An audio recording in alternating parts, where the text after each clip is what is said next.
আসসালামু আলাইকুম সবাইকে শুভ সকাল গাইস। তো আজকে সকালটা মনে হচ্ছে একটি শীতের সকাল। ওয়েদারটা এমন মনে হচ্ছে হয়তো বা শীত আর বেশি দূরে নেই, খুব কাছাকাছি চলে আসছে। শীতের সকালটা যেরকম মিষ্টি হয় আজকের সকালটা সেরকম মিষ্টি মনে হচ্ছে। গ্রামীণ পরিবেশ খুবই ভালো লাগে আসলে। এই যে দেখেন আমাদের বাসার পাশে একটি ছোট্ট খাল আছে, সেই খাল পাড়ে আমি আসলাম। তো দেখতে পাচ্ছেন পানিতে পুরো ভরপুর, সবুজ পানি। এই যে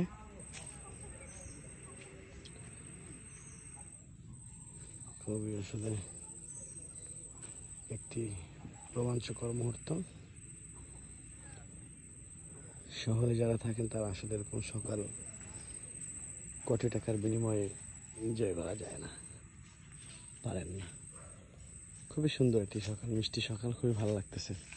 অনেকদিন পরে রোদের আলোগুলো গাছ চিরে চিরে বের হচ্ছে, সূর্যের রশ্মিগুলো খুবই ভালো লাগছে।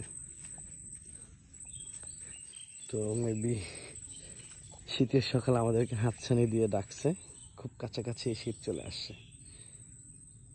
খুবই একটি সুন্দর পরিবেশ। ওই পারে কিছু হাঁস আছে, রাজহাঁস। ওই দেখেন, ওই দুটো জুম করে দেখাই, দেখতে পাচ্ছেন হাঁসগুলো। যদিও এই গাছগুলোর জন্য কিছু দেখা যাচ্ছে না, বাট হচ্ছে ওই যে হাঁস,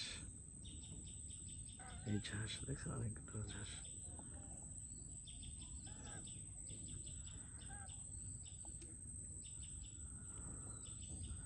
পুরো একবারে পানি ভরপুর। আবার দেখবেন কিছুদিন আগে এখানে পানি ছিল না, এবং পানিটা যে বন্যা হয়েছিল, বন্যার পরে একবারে পানিটা নষ্ট হয়ে গিয়েছিল। যে মানুষ আসলে, অনেক মানুষ আছে এই খালের উপরে নির্ভরশীল, এই খালের পানির উপরে নির্ভরশীল। তাদের জীবনযাত্রা সব কিছু জীবনযাপন করে এই খালের পানি দিয়েই। তো এই পানিটা কিছুদিন আগে খুবই নষ্ট হয়ে গিয়েছিল, মানুষ খুবই ভোগান্তির মধ্যে পড়েছিল। তো আলহামদুলিল্লাহ পানি এখন সুন্দর হয়েছে, অ্যান্ড হচ্ছে ভরপুর পানি।